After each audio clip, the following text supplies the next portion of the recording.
வணக்கம் நேயர்களே, நீங்கள் கேட்டுக்கொண்டிருப்பது அண்ணா சமுதாய வானொலி 90.4 அலைவரிசை.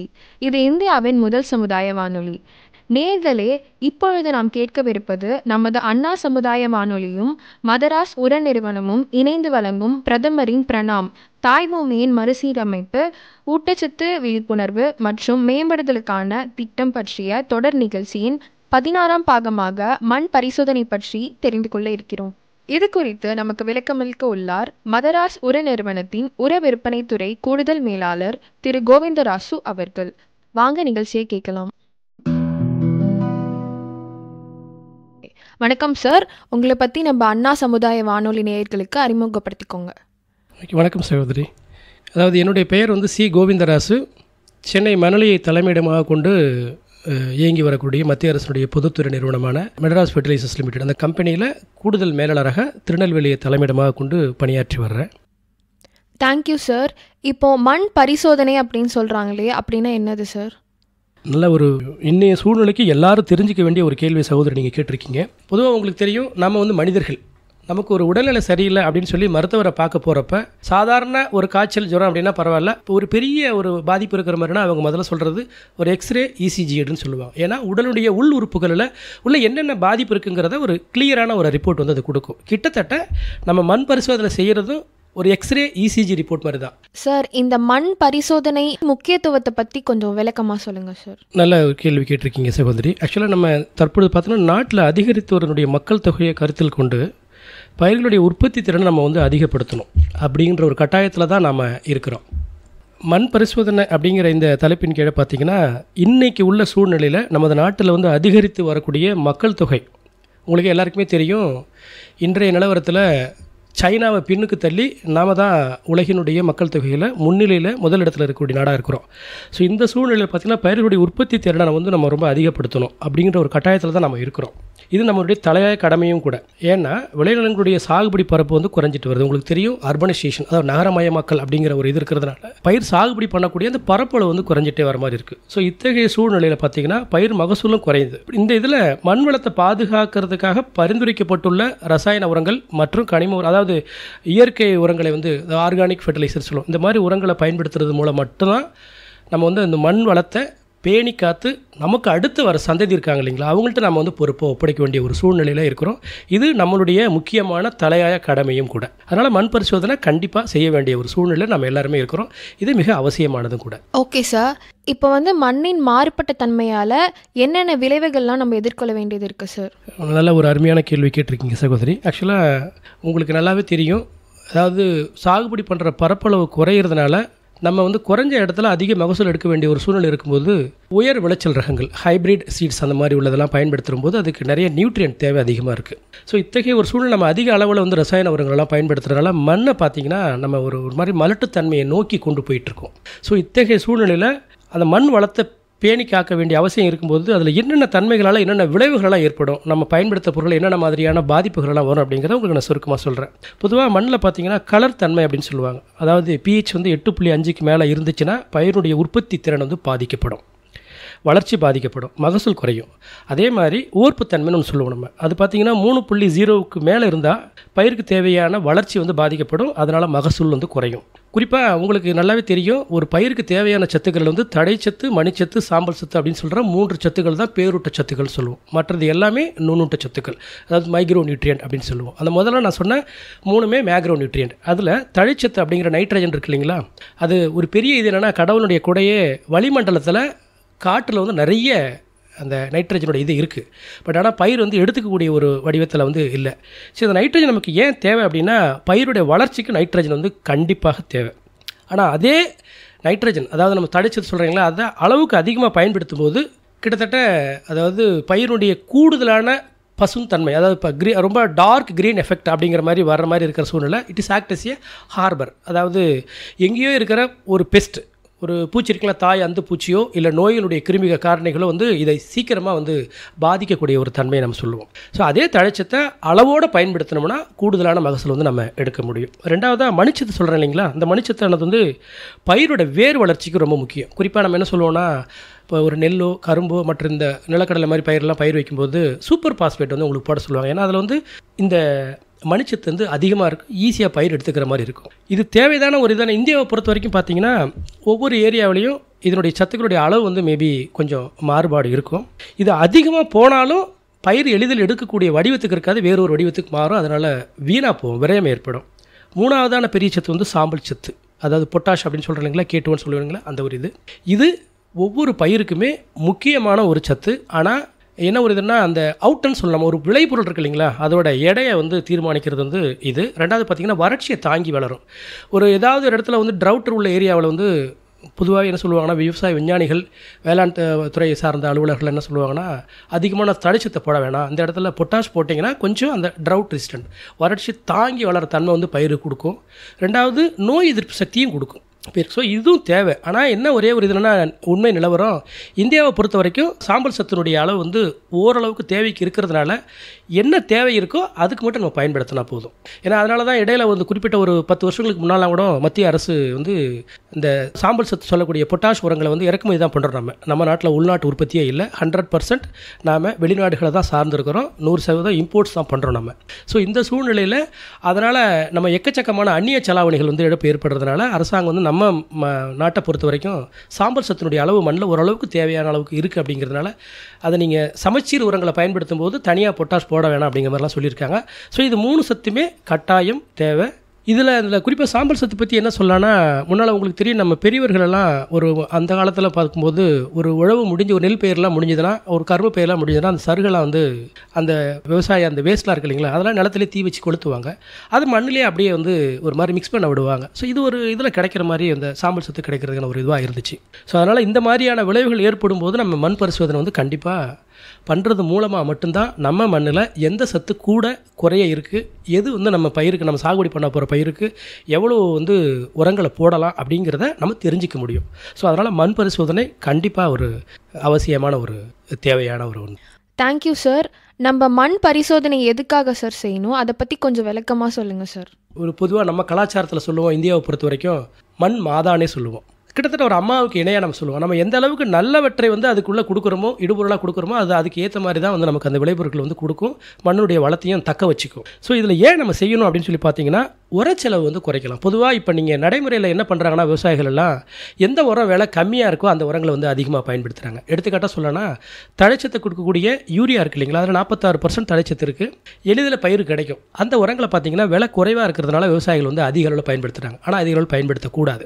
எவ்வளவு தேவைக்கு பயன்படுத்தணும், அதுக்கு இந்த மண் மாதிரி வந்து செய்ய வேண்டிய ஒரு அவசியம். அதில் இப்போ நம்ம மண்ணில் வந்து தடைச்சத்து கம்மியாக இருக்கா, கூடுதலாக இருக்கா, கூடுதலாக இருந்தால் எவ்வளோ குறைச்சி போடணும், கம்மியாக இருந்தால் எவ்வளோ கூடுதலாக போடணும் அப்படிங்கிறது தெரிஞ்சுக்கலாம். அதாவது இப்போ நம்ம பாருங்களேன், இப்போ நான் என்ன சொல்கிறேன்னா, சரியான முறையில் மண்ணாய்வு மூலமாக ஒரு உரத்தை குறைச்சி போடுற ஒரு விவசாயி, அவர் வரைக்கும் பேரூட்ட சத்து மட்டும் தான் போட்டுட்டு இருப்பார், ஒரு வேளை நுண்ணூட்ட சத்து போட்டுருக்க முடியாது, மைக்ரோ ஃபுட்னு சொல்லுவோம். கிட்டத்தட்ட நம்ம எப்படி நான் சொல்லலாம், இதை ரொம்ப சிம்பிளிஃபை சொல்கிறதுனா, நம்ம வீட்டில் வந்து ஒரு விருந்தினர் வர்றாங்க, சமைக்கிறோம், சாதம் வைக்கிறோம், சாம்பார் கூட்டு பொரியெல்லாம் செய்கிறோம், சாப்பிடும்போது உப்பு போடலையே அப்படின்ற மாதிரி கொஞ்சம் உப்பு கம்மியாக சொல்லுவாங்க. சால்ட்டு கண்டிப்பாக குறைஞ்ச அளவு தேவை, கட்டாயம் தேவை. அதுவே கூடுதலாக போனால் சாப்பிட முடியாது நம்மளால். அதே மாதிரி குறைஞ்ச அளவில் தேவைப்படக்கூடிய ஒரு சத்துக்கள் தான் நுண்ணூட்ட சத்துக்கள், மைக்ரோ நியூட்ரியன்ஸ் சொல்லுவோம். அது கம்மியாக தேவை, கட்டாயம் தேவை. இதை நான் ரொம்ப சிம்பிளாக சொல்கிறேன் உங்களுக்கு. அதாவது இப்போ தான் வந்து பார்த்திங்கன்னா ஒரு நவீன, அதாவது விஞ்ஞான வளர்ச்சியில் வந்து நெல் அறுவடை இயந்திரங்கள்லாம் வந்துருச்சு. பழைய காலத்தில் அதாவது ஒரு நெல் வயலில் விளைந்த நெல்லை விவசாயி வந்து அறுவடை பண்ணி கட்டுக்கட்டாக கொண்டு போய் களத்தில் போட்டிருப்பாங்க.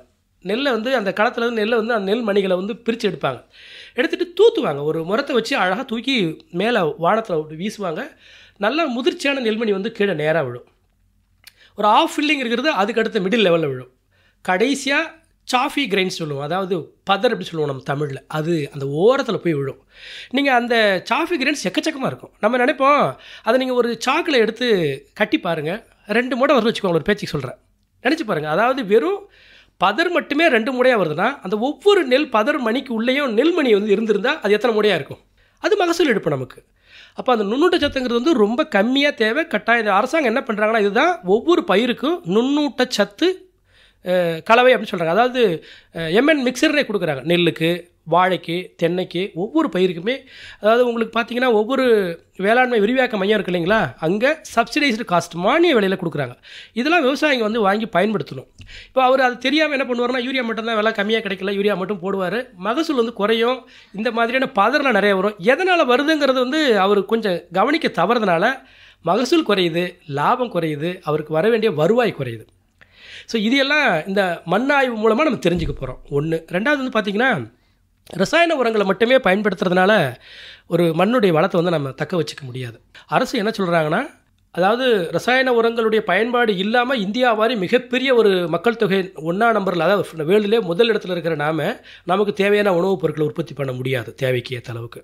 ஸோ ரசாயன உரங்களுடைய பயன்பாடும் முக்கியம், வித் ஆர்கானிக் ஃபெர்டிலைசர்ஸ், அங்கக உரங்கள். அதில் என்ன சொல்கிறோம்னா, ஆர்கானிக் உரம், கம்போஸ்ட் உரம் அப்படின்றலாம். அரசாங்கம் இப்போ என்ன பண்ணியிருக்காங்கன்னா, குறிப்பாக நமது பாரத பிரதமர் வந்து ஸ்வச் பாரத் அப்படின்ற ஒரு மிகப்பெரிய திட்டத்தையே இந்தியா முழுக்க ஆரம்பித்து வச்சு, எங்கெங்கெல்லாம் விவசாய கழிவுகள்லாம் இருக்கோ அதை எல்லாத்தையுமே கலெக்ட் பண்ணி ஒரு இடத்துல கம்போஸ்ட்டாக கன்வெர்ட் பண்ணி ஃபினிஷ்டு ப்ராடக்ட், அதாவது அதில் என்ன தேவையில்லாத அன்வான்ட் மெட்டீரியல் என்ன இருக்கும். பொதுவாக நம்ம ஒரு இதில் மட்டும் நடுவில் ஒரு சின்ன தகவல் மட்டும் நான் சொல்லிடுறேன்.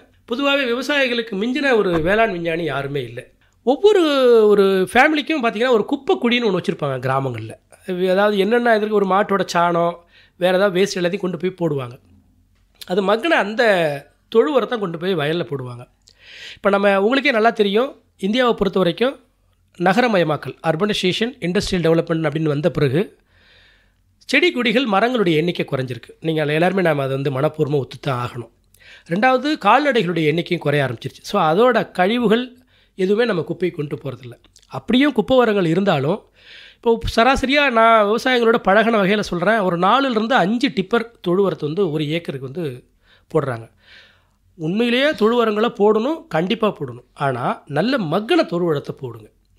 இதில் ஒரு சின்ன தகவல் என்ன சொல்ல வரோன்னா, நீங்கள் அந்த குப்பை குடியிலேருந்து உரங்களை எடுக்க வரப்போ அந்த தொழு உரத்தை வந்து அள்ளி அந்த நம்ம டிப்பர்லேயோ இல்லை ஒரு மாட்டு வண்டியிலே கொட்டும்போது பார்த்தீங்கன்னா அவ்வளோ பிளாஸ்டிக் இருக்கும். ஏன்னா நம்மளுடைய நடைமுறையில் நம்ம ஒரு கடைக்கு போகிறோம், ஒரு சின்ன காய்கறி வாங்க போனால் கூட நம்ம ஒரு துணிப்பையை கொண்டு போகிறதில்ல, ஒரு கவரில் போட்டு கொடுங்கன்னு கேட்டு வரோம். அந்த கவர் வந்து அங்கே தான் போக போகுது. ஸோ தயவுசெய்து பிளாஸ்டிக் அவாய்ட் பண்ணுங்கள்.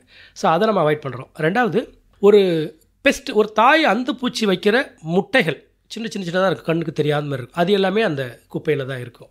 நிலத்தை மாசுபடுத்துறதுல இன்னொரு இது என்னென்னா, அந்த இப்போ நீங்கள் குறிப்பாக குப்பை அள்ளும்போது தொழு உரம் உள்ள அந்த குப்பையை அள்ளுறப்ப ஒரு வெள்ளை கலரில் ஒரு கொழுன்னு ஒரு பெரிய புழு நீங்கள் பார்த்துருப்பீங்க, நல்லாவே பார்க்கலாம் அழகாக. அது வேறு ஒன்றும் இல்லை, தென்னை மரத்தினுடைய குருத்தை பாதிக்கிற காண்டாமிருக வண்டினுடைய இளம் பருவம் தான்.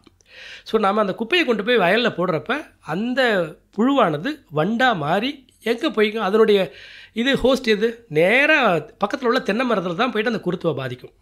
ஸோ அப்போ நம்ம என்ன பண்ணுறோம், நம்மளே கொண்டு வந்து நம்ம தென்னை மரத்தை பாதிக்கக்கூடிய ஒரு இதை கொண்டு போய் நம்ம வயலில் போய் போடுறோம். அதை கட் பண்ணலாம். மூணாவது பார்த்தீங்கன்னா, நீங்கள் பொதுவாகவே வந்து ஒரு அந்து பூச்சி அது வைக்கிற முட்டை, லார்வான்னு சொல்கிற புழு பருவம், அப்புறம் பீப்பா அப்படின்னு சொல்லுவோம், கூட்டு புழு பருவம், அப்புறம் எகைன் அந்த பூச்சி, அதான் அதோட லைஃப் சைக்கிள்.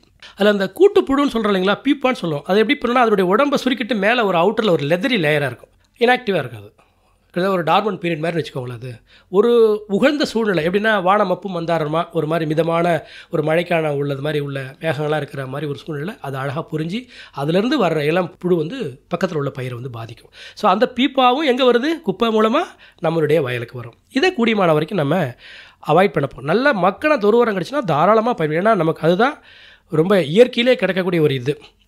இதை கருத்தில் கொண்டு தான் நமது பிரதமர் அவர்கள் என்ன சொல்லியிருந்தாருன்னா, ஒவ்வொரு ரசாயன உரங்களை உற்பத்தி பண்ணி விநியோகம் பண்ணக்கூடிய ஒவ்வொரு நிறுவனமும் கம்போஸ்ட் ஃபெர்டிலைசர் அதை வந்து மார்க்கெட் பண்ணணும், விவசாயிகளுக்கு வந்து குறைஞ்ச விலையில் கிடைக்கணும் அப்படிங்கிறத அந்த ஸ்வச் பாரத் திட்டத்தினுடைய தொடர்ச்சியாக சொல்லியிருந்தாங்க. ஸோ எங்கள் நிறுவனத்திலையும் Vijay organic, Vijay city compost அப்படிங்கிற இந்த அங்கக உரங்களை வந்து நாங்கள், அதாவது ஆர்கானிக் வந்து 40 கிலோ மூடையாகவும், சிட்டி கம்போஸ்ட் வந்து 50 கிலோ மூடையாகவும் நம்ம எங்களுடைய ஆத்தரைஸ்டு டீலர்ஸ் மூலயமா விவசாயிகளுக்கு எளிதில் கிடைக்கிற மாதிரியே கொண்டு போகிறோம். அந்த இடத்துல போகிறப்ப நீங்கள் ஒரு 20 பேக் ஒரு ஏக்கருக்கு போட்டிங்கன்னா 4 டிப்பர் எருவு போட வேண்டிய தேவையில்லை. இதில் எந்த விதமான அன்வான்ட் மெட்டீரியல்ஸ் எதுவுமே இருக்காது, ரெடி டு யூஸ் அந்த மெத்தடில் இருக்கும். ஸோ இந்த மாதிரியான ஆர்கானிக் ஃபெர்டிலைசரை பயன்படுத்த சொல்கிறோம். பசுந்தாள் உரம், நம்ம என்ன தான் செடி கொடி இல்லைன்னு சொன்னாலும் நம்ம இப்போ ஒரு வயல் வரப்பு உரத்தில் 4-5 மரங்களை நட்டு வைக்கலாம், அதனுடைய கிளைகளை வந்து கட் பண்ணி அதை உள்ள அந்த நெல் வயலில் போட்டுட்டு உழலாம், அது ஒரு பசுந்தாள் உரமாக கிடைக்கும். அப்புறம் உயிர் உரங்கள், பயோ ஃபெர்டிலைசர்னு சொல்கிறோம். இதையெல்லாம் பயன்படுத்துறது மூலமாக ரசாயன உரனுடைய உபயோகத்தை அளவை குறைக்க முடியும். எல்லாமே நம்ம கையில் தான் இருக்குது. ஸோ உரச்செலவை குறைச்சிட்டு இது குறைக்கிறது மூலமாக கண்டிப்பாக அதிக மகசூலை எடுத்துக்கலாம். ஸோ அதனால் மண் பரிசோதனை கண்டிப்பாக தேவை, அவசியமாக தேவை. மண்ணினுடைய அந்த உரச்செலவை குறைச்சி அதிக மகசூல் எடுக்கிறதுக்கு இது ஒரு முக்கிய காரணமாக இருக்குது. ஸோ இது என்னோட ஒரு கருத்தாக இந்த இடத்துல நான் பதிவு பண்ண விரும்புகிறேன். சார், இந்த யூரியா உபயோகப்படுத்துறதுனால என்னென்ன பாதிப்பெல்லாம் மண்ணுக்கு ஏற்படுது சார்? சகோதரி, ஆக்சுவலாக யூரியா பார்த்திங்கன்னா இன்றைக்கி இந்திய அளவில் நம்ம அரசாங்கம் வந்து அதிகமான மானிய சுமையை வந்து சந்திக்கக்கூடிய ஒரு ஃபெர்டிலைசர் கிரேடில் வந்து யூரியா தான் இருக்குது. ஏன்னா விலை குறைவு. ஒரு 45 கிலோ மூட்டையினுடைய எம்ஆர்பி வந்து 266 ரூபா 50 பைசா. இண்டிஜினஸ் ப்ரொடக்ஷன், அதாவது இந்தியாவில் உள்ள உள்நாட்டில் உள்ள ஒரு உர ஃபேக்ட்ரியில், எங்கள் மதராஸ் ரோனோனா ஸ்பிக்கோ இந்த மாதிரி உள்ள கம்பெனியில் வந்து உள்நாட்டில் உற்பத்தி பண்ணக்கூடிய ஒரு யூரியா மூட்டையினுடைய உண்மையான உற்பத்தி செலவுங்கிறது கிட்டத்தட்ட 2800 ரூபாய்க்கு மேலே இருக்குது. ஆனால் 266 ரூபா 50 பைசா எம்ஆர்பியில் குறைஞ்ச விலையில் விவசாயிகளுக்கு கொடுக்கறதுக்காக அரசாங்கம் என்ன பண்ணுறாங்கன்னா கிட்டத்தட்ட 2400 ரூபாய்க்கு மேலே ஒவ்வொரு 45 கிலோ மூடைக்கும் சப்சிடி வந்து அரசாங்கம் வந்து மறைமுகமாக விவசாயிகளுக்காக செலவு பண்ணுறாங்க. அது விவசாயிகள் நிறைய பேர் தெரிய வராது. விலை கம்மியாக தானே இருக்குது, நம்ம ஏன் கூடுதலாக போடக்கூடாது அப்படிங்கிற ஒரு மனநிலை இருக்காங்க. எப்போவுமே ஒரு பொருள் விலை கம்மி இருக்கும்போது கூடுதலாக பயன்படுத்துவாங்க. சராசரியாக நம்ம சொல்கிற மாதிரினா ஒரு இதாக சொல்கிற மாதிரின்னு வச்சுக்கலாம், ஒரு ஏக்கருக்கு ஒரு மூட்டை ஒரு தடைச்சத்து கொடுக்கக்கூடிய யூரியா போதும் அப்படின்னு சொன்னால் அந்த 45 கிலோனா விவசாயம் என்ன பண்ணணும்னா அதை 2 பிரித்து போடணும். ஒரு எடுத்துக்காட்டாக சொன்னால் நெல் பயிர்னு வச்சுக்கோங்களேன், நடவு பண்ண 15-20 நாளில் ஒரு களை எடுத்துகிட்டு முதல் மேலுரம் இடுவோம். கண்டிப்பாக இப்போ யூரியாவும் தடைச்சத்து கொடுக்கக்கூடிய யூரியாவையும் சாம்பல் சத்து கொடுக்கக்கூடிய பொட்டாஷ் 2ஐயும் கலந்து போடும். அப்போ ஒரு அரை மூடையும் ஒரு 10 to 15 கிலோ அளவுக்கு பொட்டாஷ் கொடுத்தாலே போதுமானது. நம்ம விவசாயம் என்ன பண்ணுறாங்கன்னா நடைமுறையில் யூரியா பொறுத்த வரைக்கும் நீங்கள் போட்டிங்கன்னா ஒரு வாரம் 10 நாளையில் நல்ல கரும் பச்சை நிறத்தை வந்து அந்த இதில் கொடுக்கும், அந்த பயிருடைய வளர்ச்சியில் கொடுக்கும். நம்ம விவசாயிகளுக்கு கண்ணுக்கு பார்த்தீங்கன்னா பச்சையாக இருந்தால் மட்டும்தான் விளைச்சல் கூட வரும் அப்படிங்கிற மாதிரி ஒரு தவறான நம்பிக்கையில் இருக்காங்க. அது இல்லை. அதிகமான கரும்பச்சை வர்ற ஒரு இடம் தான் நான் முன்கூட்டி கூட உங்கள்கிட்ட சொன்னேன். அது வந்து ஆக்டேசியா ஹார்பர். வெளியிலிருந்து ஒரு பெஸ்ட்டோ இல்லை ஒரு ஃபங்கஸ் அந்த மாதிரி உள்ளதோட பேத்தஜனோ ஈஸியாக வந்து அட்டாக் பண்ண ஆரம்பிக்கும். பொதுவாகவே விஞ்ஞானிகளுடைய அது ஆராய்ச்சிப்படி பார்த்திங்கன்னா, அதாவது மிதமான பச்சைன்னு சொல்லுவோம் நம்ம. அதுக்கு உங்களுக்கு இந்த லீஃப் சார்ட்னே ஒன்று சொல்லுவாங்க. அது வந்து அதாவது ரொம்ப குறைஞ்ச தடைச்சத்தினுடைய பாதிப்பு இருக்கிற இடத்துல உங்களுக்கு எல்லோயிஷாக இருக்கும், வரும் அந்த வெஜிடேட்டிவ் க்ரோத் இருக்கிறது, அந்த லீஃப்லாம் தெரிய வரும். ரொம்ப அதிகமாக இருந்தால் கரும் பச்சையாக இருக்கும். நமக்கு மிதமான ஒரு லெவலில் இருந்தாலே போதும். அது அற்புதமான முறையில் ஒளிச்சேர்க்கையை நிகழ்த்தி அது உணவுப் பொருளை உற்பத்தி பண்ணும், நமக்கு விளைச்சலும் நல்லா வரும். இதனால் நம்ம உர செலவை குறைக்க முடியும். இப்போ விவசாயிகள்கிட்ட நான் ரொம்ப தாழ்மையாக கேட்டுக்கிறது, அன்பாக கேட்டுக்கிறது, ஒவ்வொரு விவசாயியும் யூரியாவை பொறுத்த வரைக்கும் தேவைக்கு மட்டுமே பயன்படுத்துறதுனால சப்சிடி, அதாவது மத்திய அரசாங்கத்துக்கு உர மானிய சுமையை குறைக்க முடியும். அதனால் மிச்சம் வர்ற அந்த அமௌண்ட்டு, அதாவது ஒரு சப்சிடி அமௌண்ட் மீதி வருது இல்லைங்களா, அதை மத்திய அரசு தன்னுடைய மற்ற துறை சார்ந்த நலத்திட்டங்களுக்கு வந்து பயன்படுத்தலாம். அரசாங்கம் அவ்வளோ உங்களுக்கான ஒரு இது பண்ணுறாங்க. அதனால் யூரியாவை பொறுத்த வரைக்கும் விலை கம்மியாக இருக்குங்கிறதுனால அதிக அளவில் பயன்படுத்துறதை தயவு செய்து குறைக்கவும். அடுத்து பார்த்தீங்கன்னா மண்ணில் பார்த்தீங்கன்னா உங்களுக்கு இந்த கலர் தன்மை, அமிலத்தன்மையெல்லாம் இருக்குது இல்லைங்களா, அந்த மாதிரியான இதை நம்ம தெரிஞ்சுக்கிறதுக்கும் அது எப்படி சீர்திருத்தம் பண்ணுறது, எப்படி பண்ணணும்னா ஜிப்சம் சுண்ணாம்பு போன்றவற்றுடைய அளவை அறிந்து அது மண்ணுடைய வளத்தை வந்து திருப்ப கொண்டு வர முடியும். என்னென்ன இதெல்லாம் செய்ய வேண்டிய அப்படிங்கிறதுக்கு மண் பரிசோதனை வந்து கட்டாயம் அவசியம். இப்போ ஒரு மண்ணில் வந்து பார்த்தீங்கன்னா ஓர் தன்மை அதிகமாக இருந்துச்சுன்னா வடிகால் வசதியை வந்து அதிகப்படுத்தணும். அதுக்கு ஏற்ற பயிர்களை வந்து சாகுபடி பண்ணணும். இப்போ எடுத்துக்காட்டாக பார்த்தீங்கன்னா பருத்தி, மிளகாய் மாதிரியான பயிர்கள்லாம் சாகுபடி பண்ணலாம். அதன் மூலமாக அதை வந்து நம்ம சரிப்படுத்த முடியும். அடுத்து பயிர்களுக்கு தேவையான உரமிடும் அளவு எவ்வளவு வந்து இந்த பயிருக்கு தேவை, இந்த நிலத்துக்கு தேவை அப்படிங்கிறத நம்ம அறிஞ்சிக்கிறதுக்கு இந்த மண் பரிசோதனை வந்து ஒரு அவசியமான ஒரு இது. அடுத்து முன்னாலே நான் முதல் பாயிண்ட்லேயே உங்களுக்கு சொன்னேன், தேவையான அளவை பயன்படுத்துறது மூலமாக உரங்களை பயன்படுத்தினா நம்முடைய உரச்செலவு வந்து குறையும். பொதுவாக விவசாயிகளுடைய இது என்ன சொல்லுவாங்கன்னா, நாங்கள் நிறைய செலவுலாம் பண்ணி ஒரு பயிரை வந்து சாகுபடி பண்ணுறோம், செலவு தான். அது எப்படி சொல்லுவாங்கன்னா, லோக்கலி சொன்னால் செய்முறை செலவுன்னு சொல்லுவாங்க, இல்லை செய்நாத்தின்னு சொல்லுவாங்க.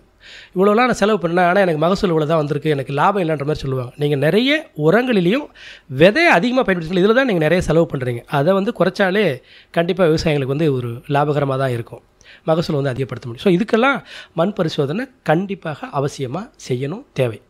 சார், இப்போ வந்து யூரியாவை நம்ம அளவுக்கு அதிகமாக பயன்படுத்துகிறோன்னு சொல்கிறீங்க, அதை பற்றி விவசாயிகளுக்கு விழிப்புணர்வு இருக்கா சார்? இருக்குது. அதாவது என்னென்னா சகோதரி, மாநில வேளாண்மை துறையை சார்ந்த அலுவலர்கள், தமிழ்நாடு வேளாண்மை பல்கலைக்கழகம், அவங்க எல்லாருமே பார்த்திங்கன்னா ஆராய்ச்சி முடிவுகளை வந்து சொல்கிறது, நிறைய விவசாயிகளுக்கு கருத்தரங்களை நடத்துகிறாங்க இல்லைங்களா, அதில் எல்லாத்துலேயுமே நம்ம எடுத்து சொல்கிறோம். பட்டு நம்ம திரும்ப திரும்ப சொன்னாலும் விவசாயிகள்கிட்ட வந்து பார்த்திங்கன்னா அந்த யூரியா உபயோகம் வந்து இன்னமும் கூடுதலாக தான் இருந்துகிட்ருக்கு. இது அவர்களாகவே வந்து நம்ம அரசு வந்து அதுக்கான எல்லா நடவடிக்கைகளும் எடுக்கிறாங்க, நிறைய விழிப்புணர்வுலாம் பண்ணுறாங்க. விவசாயிகளும் இதில் வந்து அரசாங்கத்தோட கைகோர்த்து வரணும். அப்போ தான், ஏன்னா இந்தியா மாதிரி ஒரு உலகினுடைய மிகப்பெரிய ஒரு ஜனநாயக நாட்டில் இந்த மாதிரியான சப்சிடி பேர்டன் ஒன்று. ரெண்டாவது பார்த்திங்கன்னா, நம்ம அதிகமாக பயன்படுத்துகிறனால நம்மளுடைய மண்ணை தான் நம்ம வந்து சீரழிச்சிட்ருக்கோம், பாழ்படுத்திகிட்ருக்கோம். இப்போது இந்த தலைமுறையிலேருந்து நம்ம விட்டுட்டு அடுத்த தலைமுறைக்கு நம்ம கொடுத்துட்டு போகிற ஒரு இது என்னென்னா ஒரு நல்ல மண்ணை கொடுத்துட்டு போகிறோம்னு வச்சுக்கோங்களேன். அதுதான் அவங்களுக்கு நாம் கொடுக்குற ஒரு பெரிய கொடை, அவங்களுக்கு நம்ம சேர்த்து வச்சுக்கிற பெரிய சொத்து. பணமோ மற்ற எதுவுமே ஒரு பெரிய நகையோ அந்த மாதிரிலாம் கொடுக்க வேண்டிய தேவை கூட இல்லை. நல்ல மண்ணையும் நல்ல காற்றையும் மாசு இல்லாத காற்றையும் அடுத்த வர தலைமுறையை கொடுக்குறதா நம்ம அவங்களுக்கு செய்கிற மிகப்பெரிய சேவை, தொண்டு, கொடை அப்படிங்கிறது வந்து நான் இந்த இடத்துல சொல்லிக்க விரும்புகிறேன். நன்றி சார். இப்போ மண் மாதிரிகள் எடுக்கிறதுக்கு முன்னாடி நம்ம பின்பற்ற வேண்டிய குறிப்புகள் என்னென்ன சார்?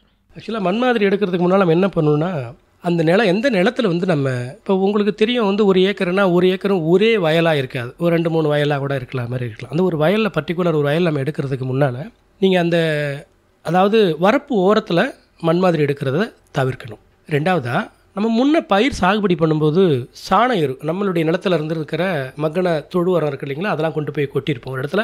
அந்த வண்டியிலேருந்து கொட்டிட்டு அங்கேருந்தா பிரித்து போட்டிருப்போம். அந்த கொட்டின இடத்துல கண்டிப்பாக அதனுடைய தன்மை கொஞ்சம் கூடுதலாக இருக்கும். ஸோ அந்த இடத்துல எடுக்கக்கூடாது, ஈரமாக இருக்கிற இடத்துல எடுக்கக்கூடாது. ஸோ இது எல்லாமே நம்ம மண் எடுக்கிறதுக்கு முன்னால் கவனிக்க வேண்டிய ஒரு முக்கியமான ஒரு தகவல். சார், இப்போ இந்த மண் மாதிரிகளை நம்ம எந்த காலத்தில் எடுக்கணும், அதாவது எடுக்க வேண்டிய டைம் என்னது சார்? அது பொதுவாக ஒரு நிலத்தில் நம்ம மண் மாதிரி எடுக்கிறப்ப அந்த நிலத்தில் எந்த விதமான பயிரும் சாகுபடி செஞ்சுட்டு இருக்கக்கூடாது. அதாவது ஸ்டாண்டிங் கிராப்ஸ் அப்படின்னு சொல்லுவோம். நம்ம அந்த இடத்துல வயலில் பயிர் இது இருக்கக்கூடாது, சாகுபடி பயிர் இருக்கக்கூடாது. சாகுபடி முடிந்து தரிசு நிலமாக இருக்குது இல்லைங்களா, அந்த தரிசு நிலத்தில் தான் நம்ம அந்த மண் மாதிரியில் சேகரிக்கணும். அதான் உங்களுக்கு முன்னே சொன்ன மாதிரி வரப்பு உரம் அதாவது ரசாயன உரங்கள் அதிகமாக கொட்டியிருந்த ஒரு பகுதி, அதாவது ஈரப்பதமாக உள்ள இடம், மரத்தினுடைய நிழல்கள் அதாவது ஒரு மாதிரி ஷேடியாக உள்ள இடத்துலேருந்து எடுக்கக்கூடாது. ஒரு கிட்டத்தட்ட பார்த்திங்கன்னா ஒரு வயலில் ஒரு 10க்கும் மேற்பட்ட இடங்களில் குறுக்கு நெடுக்குமா நீங்கள் வெவ்வேறு இடங்களில் ஒரு ரேண்டம் சாம்பிளிங் மாதிரியே நம்ம எடுக்கலாம். எடுக்கிறது எப்படி அப்படிங்கிறது உங்களுக்கு நான் பின்னால் வர இதில் உங்களுக்கு சொல்கிறேன். ஸோ இதுதான், அதாவது ஒரு கிட்டத்தட்ட ஒரு 3 மாத இடைவெளிக்கு பிறகு தான் அடுத்த ஒரு மண் மாதிரி எடுக்கணும். நான் என்ன ஒரு வேண்டுகோளை உங்கள்கிட்ட வைக்கிறேன்னா, ஒரு வருஷத்தில் ஒரு குருவை பயிர் இன்னொன்று சம்பா பயிர்னு 2 இது நம்ம போகம் முக்கியமான 2 போகங்கள் சாகுபடி பண்ணுவோம். அதாவது தண்ணியினுடைய வளம் கூடுதலாக இருந்து நல்ல மழை இருந்து ஒரு வாட்டர் லெவல் நல்லா இருந்துச்சுன்னா நம்ம மேபி கோடை பயிருக்கும் போவோம். நம்ம அது ஒரு 3வது ஒரு கிராப் போவோம். கண்டிப்பாக 2 போகத்தில் நம்ம பயிர் வைக்கிறப்போ ஒவ்வொரு போகத்துக்கும் முன்னாலேயும் அறுவடை முடிஞ்ச பிறகு தரிசாக இருக்கும்போது தயவு செய்து மண் மாதிரி எடுங்க, மண் பகுப்பாய்வுக்கு அனுப்புங்க, அதனுடைய முடிவுகளை பயன்படுத்தி அதாவது உரங்களை பயன்படுத்துங்க. சார், இப்போ மண் மாதிரிகள் எடுக்கிறத பற்றி சொன்னீங்க, அது எப்படி சார் எடுப்பாங்க? நல்ல கேள்வி கேட்டிருக்கீங்க சகோதரி. நான் தெளிவாக உங்களுக்கு சொல்கிறேன். மண் மாதிரி எடுக்க வேண்டிய இடத்துல பார்த்தீங்கன்னா எதுவும் இலை, சருகு, அதாவது அந்த சாயிலோட அப்பர் லெவலில் டாப் லெவலில் எந்த விதமான வேறு ஏதாவது ஒரு மெட்டீரியல் இருந்துச்சுன்னா அது எல்லாத்தையுமே முதல்ல ரிமூவ் பண்ணிடணும். வெறும் சாயில் மட்டும்தான் இருக்கிற மாதிரி இருக்கணும். மேல் மண்ணை நீக்கக்கூடாது. இதுவும் நம்ம என்ன பண்ணுவோம்னா, பொதுவாக ரொம்ப ஈஸியான மெத்தட் மண்வெட்டி இருக்கு இல்லைங்களா, அந்த மண்வெட்டி வச்சு வி ஷேப்பில் ஒரு பக்கம் ஒரு வெட்டு அந்த மண்ணை எடுத்துடணும். அதனுடைய ஆப்போசிட் டைரக்ஷனில் ஒரு வெட்டு எடுத்துட்டோம்னு வச்சுக்கோங்களேன், உங்களுக்கு வி ஷேப்பில் கிடைக்கும்.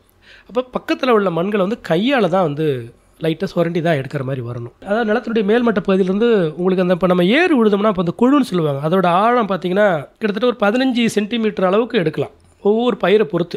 ஒரு ஹெக்டரில் பார்த்தீங்கன்னா ஒரு 10லேருந்து 20,000 வரைக்கும் சொல்கிறாங்க. நீங்கள் ஒரு ஏக்கருக்கு குறைஞ்ச ஒரு சராசரி ஒரு 10 மண் மாதிரிகளை எடுக்கிறது ரொம்ப நல்லா இருக்கும். இப்போ நீங்கள் இதில் மண் மாதிரி எடுக்கிறீங்க இல்லைங்களா, இந்த மாதிரி எடுக்கிறத ஒரு 10 இடங்களில் எடுக்கிற மண் மாதிரிகள் சாதாரண ஒரு பேப்பர் இருக்கு இல்லைங்களா, பேப்பரோ இல்லை ஏதாவது ஒரு ஷீட்டை தரையில் போட்டுட்டு இதை எல்லாத்தையுமே ஒரு சதுர வடிவில் நம்ம கட்டி எதுவும் இல்லாமல் கரெக்டாக அது எல்லாத்தையுமே உடச்சி எடுத்துகிட்டு சமப்படுத்தணும். ஒரு சதுர வடிவில் நம்ம அந்த நூல் பிரித்து நல்லா அழகாக ஒரு வேளை ஈரமாக இருந்தால் கூட வெயிலில் வச்சு காய வச்சுட்டு பிறகு அதை குறுக்கு வடிவில் கோட்ரேட்னு சொல்லுவாங்க. அதாவது எதிர் முனைகளை நீங்கள் அப்படியே கையால் ஒரு கோடு மாதிரி கிழிச்சிங்கன்னா 4 பார்ட்டாக வரும்.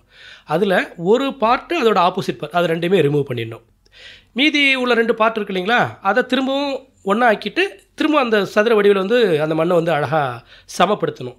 இன்னொரு முறை குவாட்ரேட் மெத்தடில் அதே மாதிரி அந்த போன முறை எந்த டைரக்ஷன் எடுத்துக்கோ அதுக்கு ஆப்போசிட் டைரக்ஷனில் உள்ள மண்ணை ரிமூவ் பண்ணிடணும். மீதி உள்ள மண்ணை இதே மாதிரி கொண்டு கடைசியாக ஒரு 1/2 கிலோ அளவுக்கு வர்ற வரைக்கும் இந்த குவாட்ரேட் மெத்தடில் நம்ம அந்த மண்ணை எடுத்துட்டு அதை மண் மாதிரியை சேகரிக்கிறதுன்னு சொல்லிட்டு பொதுவாகவே பார்த்தீங்கன்னா பருத்தி நூலான துணிப்பை நம்ம அதை தான் பயன்படுத்தணும்.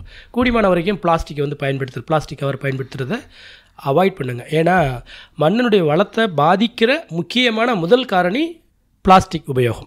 ஸோ நம்ம இது சம்மந்தமான இவ்வளவு நிகழ்ச்சிகளில் இவ்வளோ பெரிய விழிப்புணர்வு ஏற்படுத்த மாதிரி பேசிகிட்டு இருக்கிற நம்மளே அந்த மாதிரியான ஒரு இதை பயன்படுத்தக்கூடாது அப்படிங்கிற இடத்த சொல்கிறேன். அத்தோட அந்த விவசாயி அவரோட பேர், தந்தையினுடைய பெயர், சர்வே நம்பரு, என்ன ஊர், என்ன பயிர் சாகுபடி பண்ண போகிறார், அதில் நீங்கள் ஒரு பயிரை மட்டும் குறிப்பிட்டு சொல்ல வேணாம். ஏன்னா இப்போ உள்ள சூழ்நிலை என்ன பண்ணுறாங்கன்னா விவசாயிகள்லாம் ஒரு ஏக்கர் இருக்கிற ஒரே பயிர் வந்து ஒரு ஏக்கருக்கு உள்ள 100 சென்ட்லேயும் பயிர் வைக்கிறது இல்லை.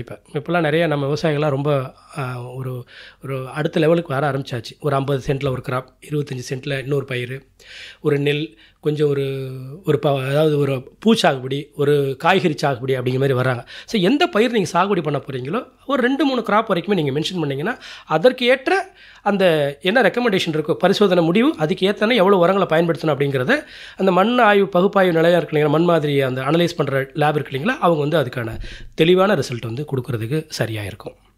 சார், இந்த மண் பரிசோதனை நிலையங்கள் எங்கெங்கே இருக்குது சார்? அந்த லேபை வந்து விவசாயிகள் எப்படி சார் அணுக முடியும்? சகோதரி, ஆக்சுவலாக பார்த்தீங்கன்னா நம்ம தமிழ்நாட்டை பொறுத்த வரைக்கும் ஒவ்வொரு மாவட்டத்திலையும் மாவட்ட வேளாண்மை இணை இயக்குனர் அலுவலகம், ஜாயின்ட் டைரக்டர் ஆஃப் அக்ரிகல்ச்சர், மாவட்ட அளவில் உள்ள வேளாண்மை துறையினுடைய உயர் அலுவலகம் இருக்குது. கிட்டத்தட்ட எனக்கு தெரிஞ்ச வரைக்கும் அந்த அலுவலகத்தினுடைய அந்த வளாகத்துக்குள்ளேயே மண் ஆய்வு நிலையம் வந்து இருக்குது. ரெண்டாவது பார்த்திங்கன்னா ஒவ்வொரு வட்டாரம் பிளாக் சொல்கிறேன் இல்லைங்களா, ஒவ்வொரு வட்டாரத்துலேயும் வேளாண்மை உதவி இயக்குனர், வேளாண்மை அலுவலர், வேளாண்மை உதவி அலுவலர் அப்படிங்கிற ஒரு பெரிய டீமே நம்ம மாநில அரசினுடைய வேளாண்மை துறையில் வந்து இருக்காங்க. அதில் வேளாண்மை உதவி அலுவலரும் வேளாண்மை அலுவலரும் வந்து ஃப்ரீக்வெண்ட்டாக ஃபார்மர் வந்து விசிட் பண்ணிகிட்டு இருக்காங்க, பார்த்துட்ருக்காங்க.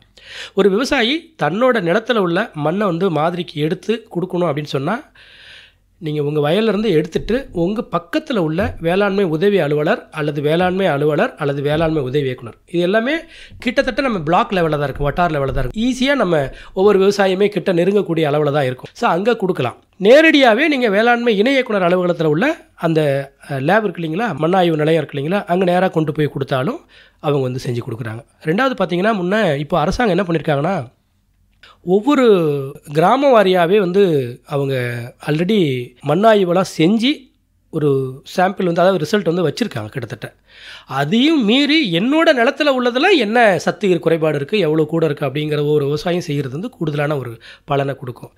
இதுக்கு வந்து பார்த்திங்கன்னா உங்களுக்கு கிட்டத்தட்ட இப்போ நாங்கள் எங்களுடைய மதராஸ் உர நிறுவனம் ஒவ்வொரு நிதியாண்டுலேயும் அக்ரோ சர்வீஸ் ப்ரோக்ராம் அப்படின்னு சொல்லி ஒன்று நடத்துகிறோம். அதில் கிட்டத்தட்ட ஒரு 100 சாம்பிள், இப்போ நான் வந்து திருநெல்வேலி தலைமையிடமாக கொண்டு திருநெல்வேலி, தென்காசி, தூத்துக்குடி, கன்னியாகுமரி மாவட்டங்களுக்கான கூடுதல் மேலாளராக இருக்கிறேன். இந்த 4 மாவட்டங்களில் ஏதாவது ஒரு கிராமம் அது 2 கிராமம் ஏதாவது ஒரு டிஸ்ட்ரிக்ட் அங்கேருந்து நாங்கள் இந்த மண் மாதிரிகள் வந்து விவசாயிகள்கிட்டருந்து எடுக்கிறோம். எப்படி பண்ணுறோம்னா, ஒரு வேளாண்மை துறையோடு இணைந்து ஒரு மண் மாதிரி எடுத்த சேகரிப்பு முகாமே நடத்துகிறோம் கிராம லெவலில். அங்கேருந்து அந்த மாதிரிகளை எடுத்துகிட்டு வேளாண்மை அதிகாரிகள் முன்னிலையில் அதை அங்கே உள்ள, அதாவது இதில் என்னென்னா இந்த லேப் மட்டும் இல்லாமல் நடமாடும் மண் ஆய்வு நிலையங்களும் தமிழ்நாட்டில் இருக்குது. மொபைல் சாயில் டெஸ்டிங் லேப் அப்படின்னு சொல்லிட்டு கிட்டத்தட்ட அதில் அவ்வளவு வசதிகள் வந்து அரசாங்கம் செஞ்சுருக்காங்க. அதில் உள்ள பார்த்தீங்கன்னா உள்ள அப்பரேட்டஸ் இன்ஸ்ட்ருமெண்ட்லாம் ரொம்ப காஸ்ட்லியானது. அதாவது பேருட்ட சத்து மட்டும் இல்லை, நுண்ணுட்ட சத்து எல்லாத்தையும் துல்லியமாக கணிச்சு தர அளவுக்கு வசதிகள் உள்ள இது எல்லாமே அரசாங்கம் ஏற்பாடு பண்ணியிருக்காங்க. அந்த மொபைல் சாயில் டெஸ்டிங் லேபையும் நாங்கள் கொண்டு போயிடுறோம். அந்த வில்லேஜை கொண்டு போயிட்டு ஆன் த ஸ்பாட்லேயே அனலைஸ் பண்ணி ரிப்போர்ட்டை கொடுக்குற மாதிரி சொல்கிறதுக்கான ஏற்பாடுகளை நாங்களும் பண்ணுறோம். நிறைய இதில் இந்த இதை ஒரு முன்மாதிரியாகவே எங்கள் நிறுவனம் வந்து நடந்துகிட்ருக்கு. சார், இந்த மண் பரிசோதனை நிலையங்களில் மண் பரிசோதனை செய்கிறதுக்கு விவசாயிகள் ஏதாவது கட்டணம் செலுத்தணுமா சார்? அதாவது எனக்கு கிடைச்ச தகவல் படி பார்த்தீங்கன்னா, விவசாயிகளை பொறுத்த வரைக்கும் வேளாண்மை துறை மூலயமா போகிறப்ப ஃப்ரீ ஆஃப் காஸ்ட் நினைக்கிறேன். ஒருவேளை அவர் தனிப்பட்ட முறையில் கூடுதல் எண்ணிக்கையில் வந்து மண் மாதிரிகள் எடுத்துகிட்டு போய் ஆய்வு பண்ணணும்னு போனார்னா 20 ரூபா அப்படிங்கிறது மிக மிக மிக குறைந்த கட்டணம். இதுவே தனியார், இப்போ உங்களுக்கு தெரியும், நான் ஒரு சின்ன தகவல் மட்டும் சொல்ல விரும்புகிறேன். படித்த வேளாண்மை பட்டதாரிகள் அவங்க எல்லாருமே, அதாவது அன்எம்ப்ளாய்டு கிராஜுவேட்ஸ், அக்ரி கிராஜுவேட்ஸ் பண்ணலாம், அவங்களுக்கு எல்லாருமே அரசாங்கமே அக்ரி கிளினிக் அப்படின்ற ஒரு கான்செப்டில் ஒரு கிளினிக் ஓப்பன் பண்ண சொல்லியிருக்காங்க. அங்கே பார்த்தீங்கன்னா ஒரு மினி சாயில் டெஸ்டிங் லேபே அவங்க ரன் பண்ணுறாங்க. அந்த இடங்கள்லாம் 50 ரூபாய் ஒரு மண் மாதிரிக்கு வந்து அவங்க ஒரு கட்டணமாக வச்சுருக்காங்க. நம்ம இது 20, 50 அப்படிங்கிற அந்த பணத்தினுடைய அளவை வந்து ஒரு இதாக எடுத்துக்காம பஞ்சபூதம்னு சொல்லுவோம் இல்லைங்களா, அதில் மண் ரொம்ப முக்கியமானது. இதனுடைய வளம் எந்த அளவுக்கு இருக்குன்னு பார்த்துக்கிறது வந்து நம்மளுடைய தலையாக கடமையினால அதுக்காக செலவு பண்ணுற அந்த தொகை வந்து சிறு தொகை தான். விவசாயிகள் பண்ணுறது ரொம்ப ரொம்ப ஒரு நல்லது தான் அவங்களுக்கு கொடுக்கும் அப்படிங்கிறது என்னுடைய தாழ்மையான கருத்து. Thank you sir. இவ்வளோ நேரம் எங்கள் கேள்விகளுக்கு ரொம்ப பொறுமையாகவும் தெளிவாகவும் விளக்கம் அளிச்சிங்க. ரொம்ப நன்றி சார். ஒரு அருமையான வாய்ப்பளித்த அண்ணா சமுதாய வானொலிக்கு என்னுடைய நெஞ்சார்ந்த நன்றியை தெரிவித்துக் கொள்கிறேன். நன்றி, வணக்கம். நேயர்கள் இதுவரை கேட்டது நமது அண்ணா சமுதாய வானொலி மற்றும் மதராஸ் உர நிறுவனம் இணைந்து வழங்கிய பிரதமரின் பிரணாம் திட்டம் பற்றிய தொடர் நிகழ்ச்சியின் 16ஆம் பாகம். மீண்டும் அடுத்த நிகழ்ச்சியில் சந்திக்கலாம். நன்றி, வணக்கம்.